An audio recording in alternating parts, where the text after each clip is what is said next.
Welcome to an episode of QI that's all about inventions and discoveries. In fact, anything that's just the job. They say that the greatest of all inventors is accident. With that in mind, let's meet the tremendously timely Jason Manford. The consistently coincidental Jeremy Clarkson. The stupefyingly serendipitous Sandy Toksvig.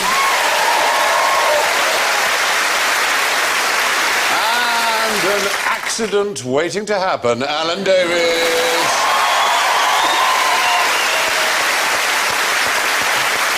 So, let's hear your Alexander Graham Bells. Jason goes. Jeremy goes. Is it going to be a car horn?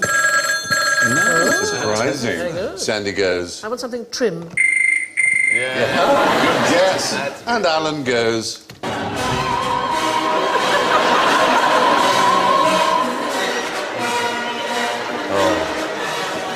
I can listen to this forever. He loves this one.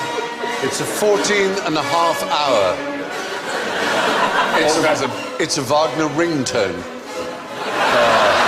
Isn't that wonderful? I can listen to that forever. Anyway, so let's begin with an interesting question.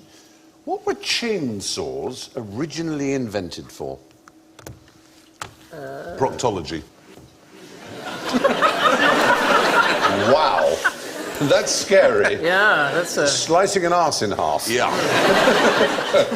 Well, you know, you were in the right area, I have to Really? say. What? I mean, Really? Circumcision. Well,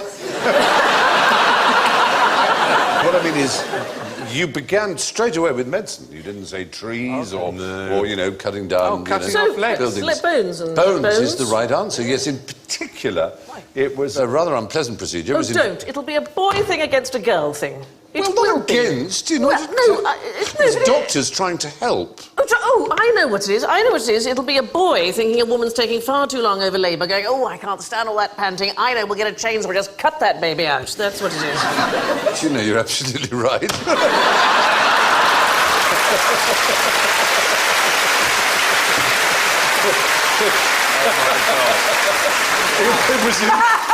It was in 1783. That's no excuse. It was two Scots doctors called John Aitken and James Jaffrey, and it was called a symphysiotomy, and it was a procedure to widen the pelvis if the baby's head was too large to pass through. Oh, can you hear the high tone of all those sighs? What I like about this picture, It's a bit eye-watering. it's a ladies' ward, so of course there is some baking going on Yes. on the left. Cake display, cakes. And I tell you Or what, buns in the oven, Stephen. You see what I did there? In the oven. they didn't really, darling. I'm afraid they did. When I say chainsaw, it was literally a chain. It was like a watch chain, in fact. Right. It was like an It up wasn't a and full down. lumberjack giving it. It's a boy! They hadn't yet invented the internal combustion engine. And caesarean sections. Caesarean sections have replaced the same idea. That Phew. Yes, quite, exactly. It's It's a bit of a Do the relief. caesarean section, I think. Sawing the pelvic bone in half is not as easy as maybe just a small incision and... But is there I not know, like- you'd have thought they would have Pop made it out that. the sunroof. But this was before antiseptic. It was before antiseptic surgery, and of course it was before any kind of anaesthetic. Was there not a meeting? You know what I mean? There's not a meeting where someone goes, I've got it. And they go, what? They go, chainsaw, innit? Well, they looked at a watch chain and they said, you know, if we could sort of ease away the bone like that, rather than using a saw. I know, everyone's wincing. Have we got another question that isn't about that? Would it heal? Presumably not very well. Well, they then went on to use the same thing. For example, if someone had a bit of diseased bone, they would do the same thing. They would sort of tick it in, then they'd go up and down like that, and then they'd do it lower down, and the two bits would fuse together and have a stiff arm. But it would get rid of the diseased bone. It was called an osteotome. It eventually became like a chainsaw. You can see one here. My God. That is more like a chainsaw. You don't Pretty want unpleasant. That, you don't want that coming at you. You really don't. You really, really don't. I remember my wife had a baby, I remember it well. And, Just- yeah, it was a wouldn't grand day. forget. It was a grand day. But when she had a baby, and there's a point where you go in to see the fella who's going to sort it out on the day. Obstetrician? That's Yes. him, yeah. Yeah. He's got an official title. And and you go in to see him, and as the husband, he says, right, you sit there on a chair, and then he pulls the curtain across while him and your wife are in this thing, while he has a little dabble or That's a whatever he's bit doing. intimate, isn't it? It's a bit like you go, I've seen it, mate. Do you know what I mean? There's nothing... This is why we're here. You don't look when that happens, though, do you? At the moment of conception, do you actually have a look? You're looking into. Surely. Sorry. Stephen doesn't need to know, Jason. He doesn't need to know. You're gazing lovingly into her eyes. Gazing lovingly at the Bourne Identity, which is still on the television. As you reach for your drink. What do you think, darling, that he's got a periscope at the moment? I'm sorry. I don't know why you and I are having this conversation.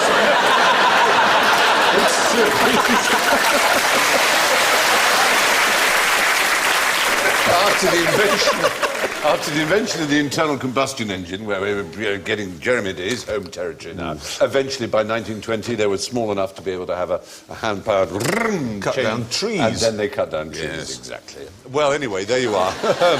Chainsaws were originally invented for midwives. Staying in that general area, unfortunately, explain how an electric jockstrap works.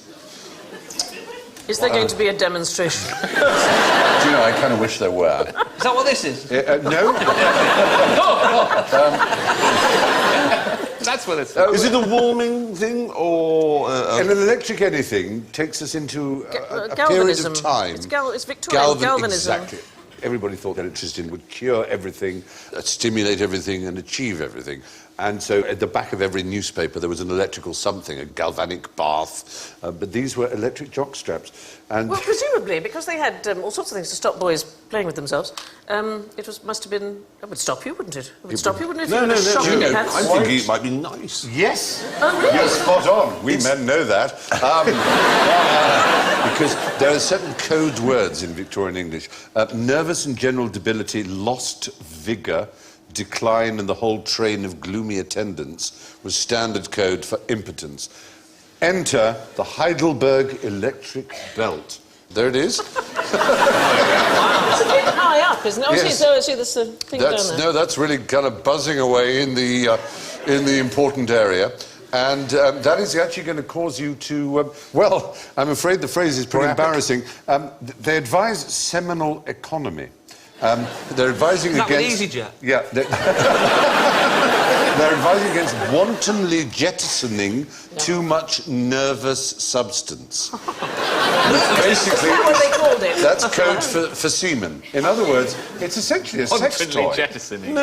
Don't wantonly jettison your nervous substance. I like the idea of nervous semen just coming out going... Whoa! He's quite camp. Perhaps he's having problems with his virility because he's sleeping with the wrong sex. Well, it might be that. But that genuinely was an item, as you can see, hugely advertised. There are lots of different... So is it designed then to lift the dormant chap or to denervify the semen? It's basically designed saying, would you like to enjoy the experience of a little bit of a tingling down there that maybe has disappeared, or probably it was just like, that's a damn good thing to take to a hotel room. Why have they gone out of fashion? I know. For sale. I feel like if Ann Summers did them, you can see it, not in the upstairs bit, the downstairs bit of Ann Summers, you know, like... Tell me about this, Jason, because Well, upstairs is yes. like, just like Chocolate Willies and that. Downstairs, someone's going to get hurt, Stephen. Really? I've never been in an Ann Summers. That's weird. You think it'd be the other way around. You'd have to go upstairs in order to... No, you come in at, like, ground floor level. I mean, only going off our nearest 12 branches. Yes, right. But yeah, that's the normal one. Then you sort of pop downstairs, you know, anniversary or whatever, you pop downstairs and... But the other thing about that is you've got 10 days free trial. Wow. I don't know if you can see it. It is What actually... if you send it back and it goes to somebody else? That's what I'm worried about with the free trial. I know, exactly. You're that was using a cheap, used one. Yeah. It is going to get much more acceptable and decent, this programme, I promise you, as we move along. So, anyway, unfortunately, we are staying in the nether regions. Why would you want to wear your underpants inside out? And I'm not looking at you here, I have to say, Right. Sandy. It's a boy This is a thing. male question, yeah. There's a cameraman I used to work with who reckoned he could get 5 days out of a single pair of underpants, and I can't work out what the fifth is. I mean, we know inside out, then back to front, then back to front, and inside out covers all the important parts. but the fifth he had is a right, the fifth mystery. day, which The fifth always day, he baffled wore them as a hat. Never quite understood it. I love he's got his glasses round his neck. I might do a bit of reading. And a martini. Yes, martini. it's a He's very in a cocktail peculiar party. photograph. I don't really understand it. But what sort of pants is he wearing?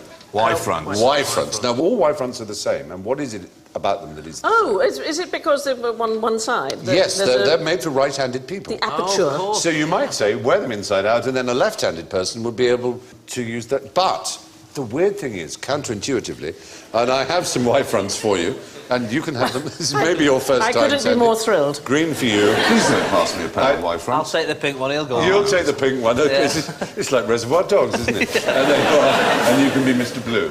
Now, you may say, OK, so the right hand opens the flap there. Turn them inside out Turn and it's them still the inside- right hand. That's right what, show hand. the audience, show the ladies and gentlemen, those are inside out. And you would think, turn them inside out, have a but look. they don't reverse in that sense. Because They're magic pants. They're magic pants. They're the same. I'm They are the I'm same actually way- left-handed, so You got them on back to front. no, it's there. What? It's there. There's the bits.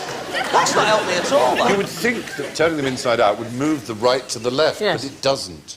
And you'd have to have a Imagine, really if you will, good the penis topological emerging. brain to map that in your head. I have a photograph of David Walliams on my telephone in a pair of course you do. underpants. But he's got two Ys going on. Oh, No. well, that's all right. That explains a lot about David. As an individual, he's certainly not none too wise. Day 5. I didn't mention, Alan, that we had to collect... Oh, we had to collect these stop it. from the crew because we didn't actually have any. No, they are, of course, brand new and clean, as you They're would rather say. good for a warm day. They are.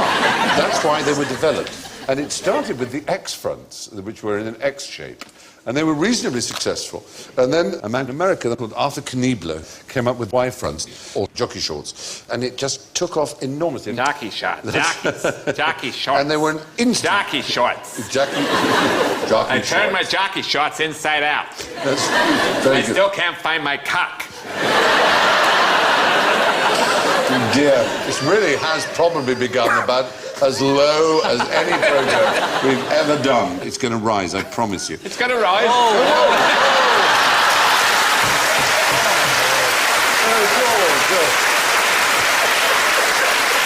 I swear, Stephen, it's a gift. Your abilities for innuendo astound me every year. I don't mean to, I know. I just have to whip it out and stick a red pencil through it. I Anyway. feel I've inadvertently arrived on a boys' night. And now we come to our dubious theory, ladies and gentlemen. A dubious theory from Stephen Fry. Yes. People who believe in urotherapy claim that drinking your own urine can cure everything from cancer to the common cold, not to mention boosting your libido and generally pepping you up. Others say that's a load of old whittle. Look it up on drinkmyurine.co.uk and decide for yourself. A dubious theory from Stephen Fry. Anyway, it's Haley Mills' website, is it? No, not Henry Mills. Oh, Sarah. You What's know who it, you Sarah? think of? Sarah. Sarah I just went Miles. Sarah Miles. Sarah Sarah Miles. Miles. Not Haley Mills. Yeah. Sarah Miles, the actress, is a urinobibe. She drinks her own urine. What's the reason that it might make you better? Surely it's Let full me, of...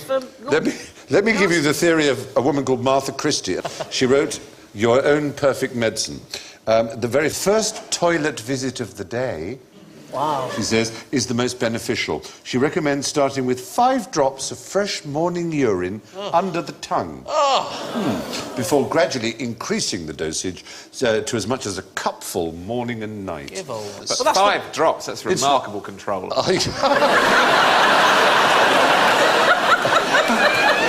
I think the idea is to take a pipette. Pipette? Yes, a little. And put it in... Well, no, not in you. No, you pee into a bowl or something, and then I don't know. bowl. Your first toilet visit of the day, as she likes to call But it. Victorian women used to take warm boys' urine for freckles. Really? It was thought to be something that if you applied it to your face... It would give you freckles or take them away. Except take them away. It's a wonder You may why. have noticed I have completely freckle-free. It's a wonder why we're still here sometimes. It is, isn't it? You read stuff, you think, what? The Victorian women pissing on their own faces for freckles. You think, This is... No, I they know. didn't wee on their own faces. They got a boy to do it. Sorry. You'd have to be a contortionist to wee on your own face. Silly. You really would, wouldn't you? It's a backward somersault. I thought a headstand would probably do it, wouldn't it? Gravity would take Yeah, its... that would sort it out. Oh, no. I get sent very odd things by members of the public. Thank you. I got sent a thing to stand up weeing, and I thought it was Oh, a funnel. It's Oh, the called a sheepy. she-wee. Do you know it's the most marvellous thing? It's Japanese, isn't Oh, it? darling, I piss in all sorts of places now. I get out of the car. I can't be bothered to pop into the service station. I'm on the back wheel. It's absolutely the most marvellous thing. It is mostly for driving, I thought, the she-wee. Driving under the influence of the need for a wee is the most dangerous thing a I would human imagine being it can would do. be. I have reached 170 miles an hour. Disabled parking spaces outside motorway service stations, they're mine, because I am disabled by the need. You are just, Exactly, you it is a- become consumed with... I had a wee in a water bottle once, driving about 100 mile an hour, just like weeing this water bottle. And, But then it won't stop. well, I failed my driving test. Peeing in a bottle in a car when you realise there's more than it will fit in the bottle. That's the worst. No. You can't pitch I it can't off. empty it out of the window, Well, can't if you- pinch it off. Just have a little sip. Slowly. And I feel better. A coach full of school children just moves alongside and they look down on you and you're going, ah! What you need is a straw, see? Take it out as it goes Straight back in again. And 5 little And drops it'll under cure the your tongue. cancer as well. Yeah. Can we Any leave freckles? Do you know of any other urinobibes? No, I don't. J.D. Salinger, apparently. And, of course, Jennifer Saunders, not Jennifer Saunders herself, but her character Eddie Monsoon in Ab Fab. It's urine therapy, darling. It's not to be sniffed at, as she said. The Prime Minister, Maraji Desai of India, he was a urinobibe. He was elected when he was 80 years old, so it certainly obviously didn't do it any harm. Helen Andrews of the British Dietetic Association says there are no health benefits. In fact, it could be detrimental. Each time you put it back, it'll come out more concentrated, and that's not good for health. It could damage the gut. Toilet visit in the morning means sometimes you don't want to be in the same room as that, do Especially if you? you've Never had mind putting it under your tongue. Imagine if you've had asparagus the night before. I mean, sometimes it's got that sugar puff smell, hasn't it? And you're like, Yes. you know, on that day you might go, all right, I'll risk it. You know what I mean? Anyway, that's probably enough about pee. So, what was your great-grandmother doing down the back of the sofa? But she I a come- borrower. Was she a borrower? No, I come from a particularly small family, and we lost many various reasons. I had an aunt went through a cane chair. We never saw her again. Was she dead and been cremated when you spilt it? What was happening around the time of one's great-grandmother? What sort of... They were using the elderly to stuff sofas. About 100 years ago, families began to do a thing in order to register their lives and formalise their existences after Photographs. weddings. So photographs. So Exactly. Victorian- And particularly their babies. They like to have their babies photographed. But exposure times were quite long. And how do you keep a baby still?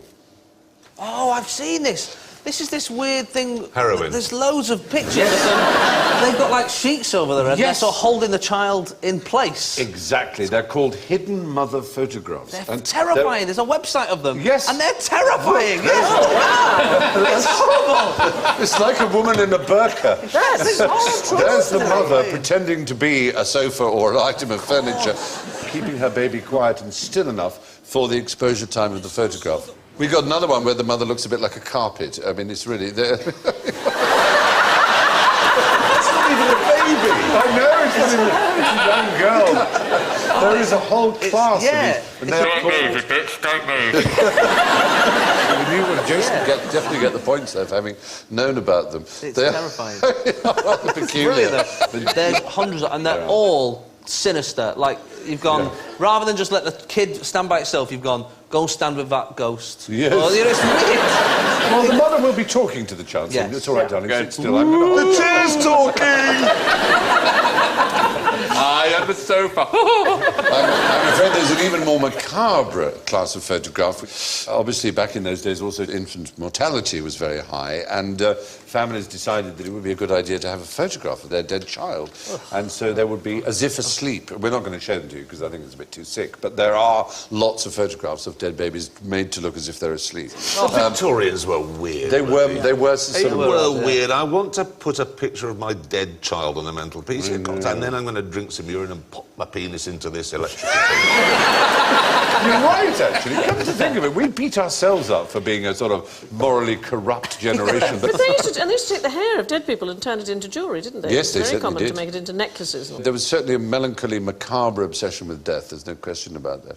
Maybe it's not so much an obsession with death, it's just that death was more present You're in quite people's right. lives. It's a you very know? good point. We are probably amongst the first generations of human beings ever, most of whom have never seen a dead human body. yeah. As it happens, I went to the body farm in Tennessee, where I suddenly saw 200, never having seen a single one. Sorry, the body farm. It's called the body farm, yes. Wow, we have the body shop. It's not quite the same thing, is it? No, it's a forensic pathology.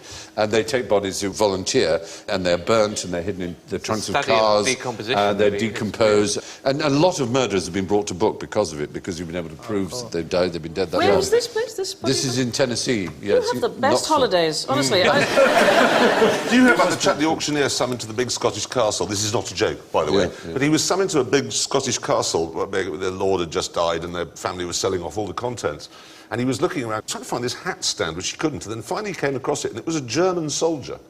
And what had happened was that the lord, or his ancestors, had been in the First World War with his Batman, who it was always supposed was a little more than his Batman, Right. who had looked over the trench to see if it was all right and was shot by the Germans on the other side. And this enraged the Scottish chap so much, he ran across no man's land, killed the German, dragged him back to the British trenches, sent him home with instructions he'd be stuffed and used as a hat stand for the rest of time. But only 80 years had elapsed, so it was as though his ancestors would still be around in Germany, and they would come and they had to go find them and say, "Oh, did he have a dignified death?" Not really, no. He's the umbrella in his Stood mouth. since 1917 in the hall of a Scottish castle, a stuffed German soldier. That's not a bad idea when you die, just to say, right, I'll be at stand now. It is. I'd do that. But stand You around could the get a house. job in a photographer's holding babies, couldn't you? Yes. We have for you probably the first ever photograph of a human being, which is rather exciting. It's from the 1840s, and it's by Louis Daguerre himself. He took a photograph in those days, very long exposure, and all the people who were there would have moved through as a blur, you wouldn't have seen. But there is a boot boy with a customer with his leg up, as it were, and you can see that, and we can probably circle it for you and give you a little bit of a... And that is the first human being, or pair of human beings, ever photographed. It's rather wonderful, isn't it? How long does it take doing them shoes then? Yeah, I know, it's surprising. It was a 10-minute exposure, in fact, okay. a 10-minute exposure. too bad then. It was in 1838. That's how long ago it was. And we have a photograph for you, and you have to identify who the person is in the photograph. Who's that? Is that Bruce Forsyth? It's not Bruce Forsyth. In the early years. It's quite surprising. It's someone you would not imagine there would be a photograph of. Okay. Can you give us a country? Is it He's British. Is it British? He was Prime Minister of the United Oh, Kingdom. small, so Prime Minister but he of was Britain. from an Irish Is it- family. Actually, the Duke of Wellington. Wow. Duke of Wellington. Yeah, Is the it Duke victor of of Wellington? Waterloo. As an old man, he looks surprisingly benign, considering his reputation. But isn't it amazing? There is a photograph of I the had Duke of no Wellington. idea. Yeah, it's rather fabulous. That's just a great picture. It is actually a lovely picture. It is, isn't it? Yeah. Anyway, so let's move on to something very, very different. Name something interesting you can do with a slinky.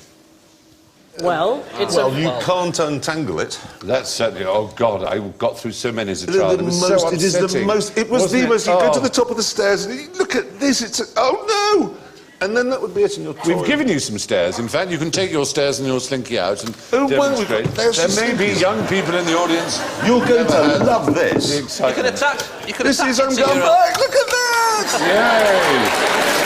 Isn't that fun? The best thing. Oh dear.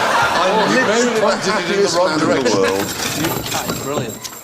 Where did he invented this. He was a suspension designer, wasn't he? He was a naval officer. His name was Richard James, and it was in 1940.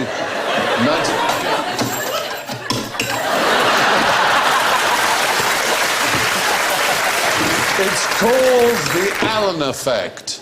Just don't do it like that. You lift the top. Somebody go and get him a rally top. How can you not work a slinky? How can you not do that?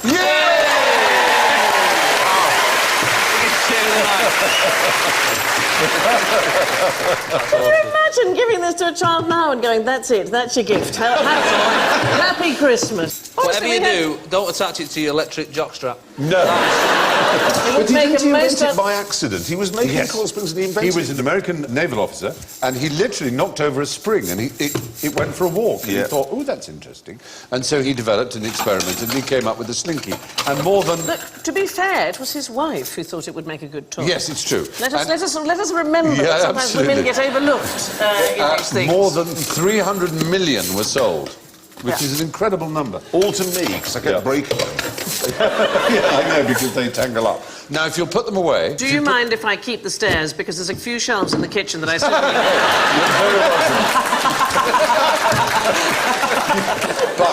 But what we do have is a very extraordinary effect that happens if you drop a slinky, which is that when you let go of it, the bottom does not move.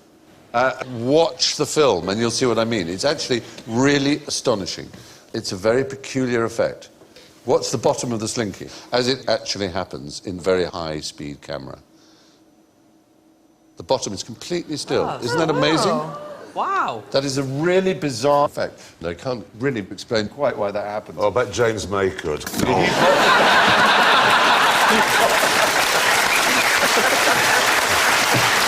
No, you see, the thing We is... haven't- Oh, God. Is there a use for this discovery? But maybe Jason's idea of crossing it with the Heidelberg electric jockstrap may result in a really quite remarkable You'll experience. see me on the next series of Dragon's Den. Yeah. I have jettisoned wantonly, but it hasn't hit the floor. It is a great phrase, wantonly to jettison, isn't it? It really is marvellous. Anyway, now we've got more toys to play with, so put the slinky away. I'm going to ask you, basically, this simple question. Why are jerrys better than flimsies? Jerry. When we say a jerry, there are jerry cans. Jerry cans. Jerry cans. And what were jerry cans? But it's a petrol. It's a thing that was used in the war, wasn't it? By whom? Well, presumably by the Germans. But we eventually used them, but firstly by the Germans. And we had something else called the flimsy.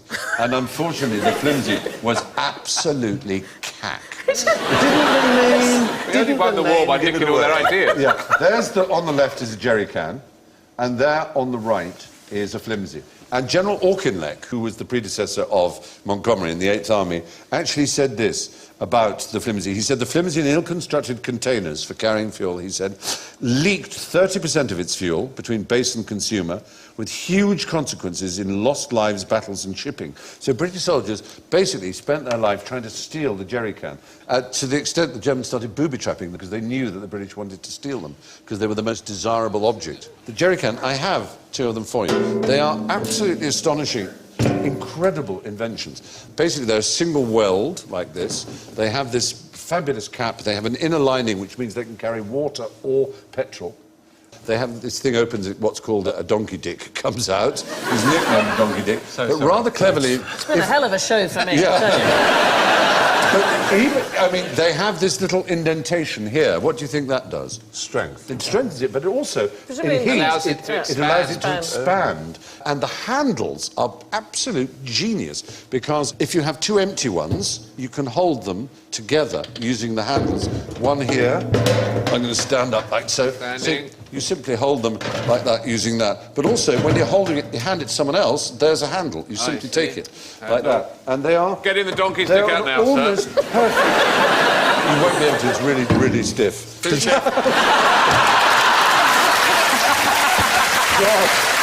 amazing. It's a real talent. So sorry. How do I do it? I don't know how you do it. It's amazing. But it is I genuinely love one it. of the most brilliant designs ever made. It's never But been it's improved. still lost. They still did lose. One of the reasons they lost is that by the end of the war, we produced 21 million of the jerry cans. And I will quote President Roosevelt, who said, "Without these cans, it would have been impossible for our armies to cut their way across France at a lightning pace, which exceeded even the German blitzkrieg of 1940. So basically, we won the war by stealing the Germans' jerry can, because the movement of vehicles, and therefore of petrol, is absolutely essential in war. So is that where the word flimsies come from, that? No, flimsy existed as it were. Oh, They were okay. called flimsies because they were just so shite. Oh, I see, right. Were just square metal boxes that rotted and leaked and were useless. Okay. And these designs were, I mean, almost every aspect of them was quite... And not only that, they floated, which the British ones didn't do. So the Germans could drop them at sea or on rivers. I mean, they were kind of the iPod of the day. They were just the most perfect design imaginable. Anyway, can you name an everyday object that was invented in a jail? Not a glider. You don't really use a glider every day, do you? Well, you use one every day. Yes, that's the point. You're told to use it every day. Toothbrush. Yes is the right answer. And I would be very impressed if you can get the name of the man who invented it, because... Mr. Toothbrush. No. No, because... Mr. Oral-B. Toothbrushes... You're on the right lines in as Mr. much... Wisdom. There are still toothbrushes... Gibbs. Under this name. You're close. Addis. Yes, Addis! Addis. Addis is the right answer. Thank you very And much. did He was you in know- prison. He was in prison. It goes all the way back to 1780. He was in prison for rioting, and he was expected to clean his teeth using a piece of rag and some soot scraped off the back of a chimney. And so he decided that a scaled-down broom would be better. So he got a piece of bone from the food, and he drilled little holes in it, and managed to blag some horsehair off a warder, and made a toothbrush. And then... I was kind of thinking, you open the door and go, Warder, you haven't got any horsehair, have you? Oh, in those days, those prisons were... But you were allowed to have your own money in prison and so on. So, They often had so- horses working as warders. Ah. Not really horse there. There is that possibility. And on his release, he decided to market it, and it coincided with the arrival of sugar from the West Indies and the rise of tooth decay and everything, and it was a gigantic success. And to this very day, toothbrushes are marketed under the name of Addis, as you obviously know because you said the name. Actually, there's a connection between toothbrushes and prison, because the great Dame Ethel Smiles, Yes, the wonderful composer who wrote the March of the Women exactly. for the suffragettes, she was arrested also for rioting, and she was taken to Holloway prison. And in order to support her, all the suffragettes came and stood below her window and sang the March of the Women, and she leant out and conducted with her toothbrush. So this is- Oh, yeah. there you are. That is a very good connection. I like that. Excellent. Yeah. Well, there we are. But what's the least promising invention in history? So something that people thought wasn't going to be... Yeah, least welcomed and then turned out to be most successful. It wasn't the energy-saving light bulb, because that's an invention that, for me... is Yeah, but that's been forced upon us. And it's Yeah, the that's- worst invention. It's not- It's like, I need Yeah. this room to be light in about an hour. I leave them on 24 hours a day so that I can read a book when I go to bed at night. This was invented by a man called Sylvan Goldberg. But you wouldn't think of it as an invention, and yet I suppose it is, and it's the shopping trolley. And men thought it was effeminate to walk around a shop pushing a trolley, and women thought it was an insult to their ability to carry a basket. Perfectly capable of carrying baskets, I don't need to do it. So he invented it in 1938, and for 2 years he paid people basically just to wander around supermarkets Rings a bell, that. or the early shops, wheeling them, so people got used to the sight of it. And then he pay died in them to wear those 1984. clothes? Someone must have paid her to wear that outfit. Sylvan Goldberg died in 1984, worth $400 million. Wow. That's a lot of pound coins. He kept the pound. Yes. It's a lot of clogged canals. It's as a well, lot of really. plug canals as well, yes. So it did work. Another example was bubble gum, which was invented by a man called Frank Fleer in 1906. He called it blibber blubber. But unfortunately, his particular recipe meant that once the bubble had burst, you had to use turpentine. Which is in itself toxic anyway. Brilliant. Have you ever got any form of gum, particularly nicotine gum, in your no hand? on the screen of an iPhone? Oh, no. Is that... That's what I want an invention for, I've just decided. If you get the gum on the front of an iPhone, there is no way of removing it. Hammer, chisel. There must be an app. Yeah. The nicotine gum removal app. Very good. Very good. And I think Sandy would approve of this as well. We ought to hear it from Mary Anderson, 1903. Mary Anderson. Do you know about Mary Anderson? I do. Mary Tell Anderson. me about her. She invented the windscreen wiper. Yeah, absolutely. You are a fountain. Well, what I love about that is that it had to be a woman who invented the windscreen wiper, because up until then, men had been going, "Don't be silly, dear, I can see perfectly well." Of course it was a woman. Well, unfortunately, yeah, she noticed tram drivers, streetcar drivers, having to stop every now and move snow away, and she invented it in 1903, and really there just weren't enough cars. And by the time it was useful, her patent had elapsed, so she made not a cent from it. Well, it's the same as Dorothy Levitt, who invented the rear-view mirror. So women enabled you to see where you were going and where you'd been. They did it to do their lipstick. Come on. Dorothy Levitt recommended that you take your compact mirror and place it on the dash so that you could see behind you. And she was the person who invented the rear-view mirror. But again, she didn't make any money out of it because there was no patent. Oh, well, I'm very impressed you knew about Mary Anderson, and we should indeed pay, due courtesy to her. Anyway, you know how they used to have men with red flags walking in front of cars? Well, yes. Yes. I've heard of such I a don't thing. remember it. Oh! What a trick. Because they never did. They're not? They never did. No, they had a Red Flag Act, which was a little bit earlier, and it meant if you were in a steam... You see, tricks you now. yes. It doesn't feel like it's a question. A steam It feels bus. like it's in the I conversation. know. Yeah. It was a trap. It was a wicked trap. I'm very ashamed of So myself. nobody ever had to follow a car? I've No. seen a drawing of somebody doing it. The I know Red Flag drawings Act aren't necessarily real. I but- saw a drawing of a unicorn once. Yes, The Red Flag Act of 1865 required men known as stalkers to walk 60 yards in front of a vehicle. 60 yards? Yes, carrying a red flag.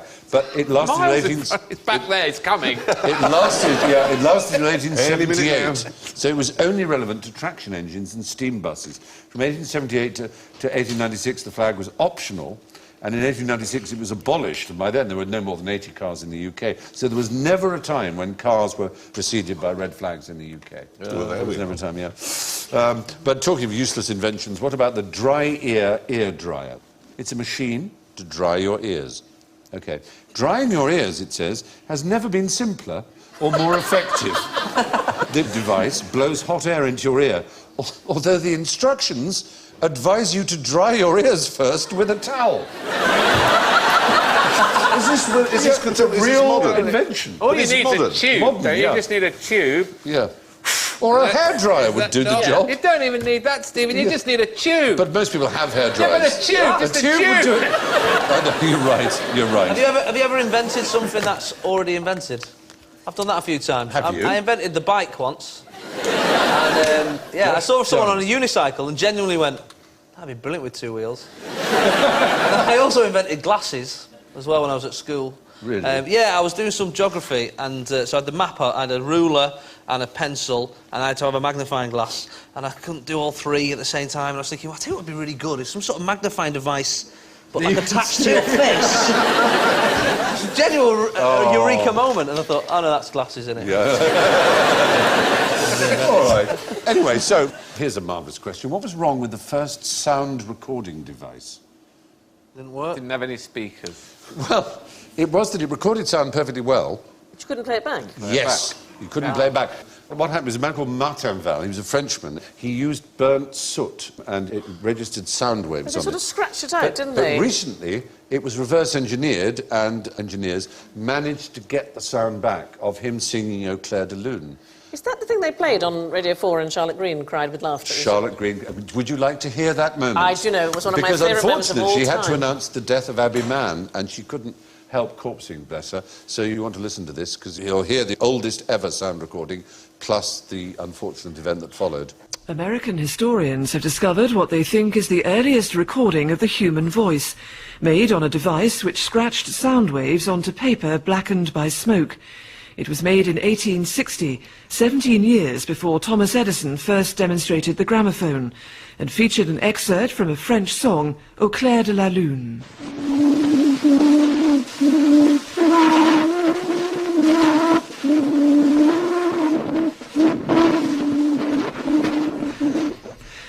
The award-winning screenwriter Abby Mann has died at the age of 80. He won an Academy Award in 1961 for Judgment at Nuremberg. Excuse me, sorry. Paddy Lowe also won several Emmys, including one in 1973 for a film which featured a police detective called... The character on whom a long-running TV series was eventually based. Charlotte Green's great contribution. There's somebody in the corner of the room going, we haven't got it, we haven't got it. We're going to have to go with the item anyway. I'll do it. I know what it sounds like. They'll never know. Don't laugh. This one you could record into it, but then nobody could hear it. Yes, Can we not just get that for like Jedward? Like for that next album? They have a lovely day out, that's fine. Everything would be perfect. Nobody has to suffer. You're right. You're absolutely right. OK, so now we're going to go for a jolly jape, and I have an extraordinary pendulum swing that my friends here are going to bring on, and I'm going to show you a remarkable action. It's handmade by our chief science elf, Will Bowen, who's a bit of a genius, and it's an effect that was first noted by Galileo. That's how old it is. But you don't see many of these, and I think it would make a great executive toy. So I'm going to lay this down here and push it and let go. And it will start to go, and it's rather beautiful. Look at that. Isn't that lovely? But it's better than that, because then it starts to get a bit ordinary. And then it starts to move into a different sort of rhythm. And they start to get in step, like that. Ooh, look at that. They're starting to move together again. But then something really amazing happens as well, which is they go back into their wave formation, which is about to happen. It's a whole long process, but it's utterly predictable, and it follows very specific laws of physics. And here it goes back into its waves again. Look at that. I think that's pretty amazing, isn't it?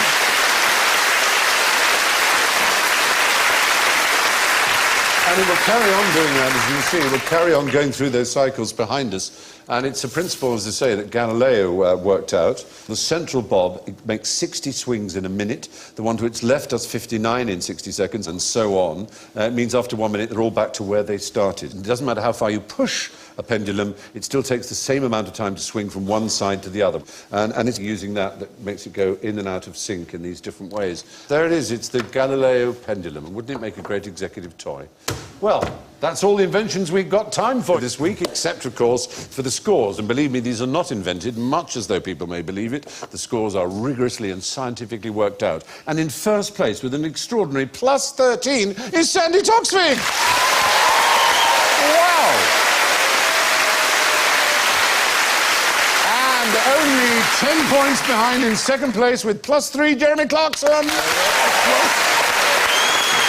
was happening?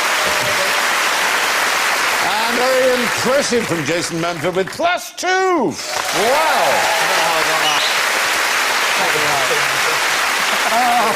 I'm afraid the smallest swing of the pendulum, minus 8, Alan Davis!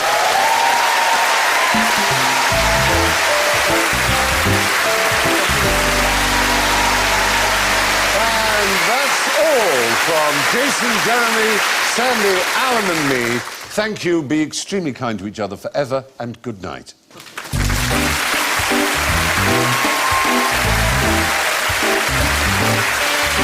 A brand new series of QI starts this Friday on BBC Two. A taster in a moment. More comedy with Family Guy on BBC Three in 5 minutes, while on BBC Four at 11:20 a tribute to the late great Dusty Springfield, featuring some of her finest performances at the BBC.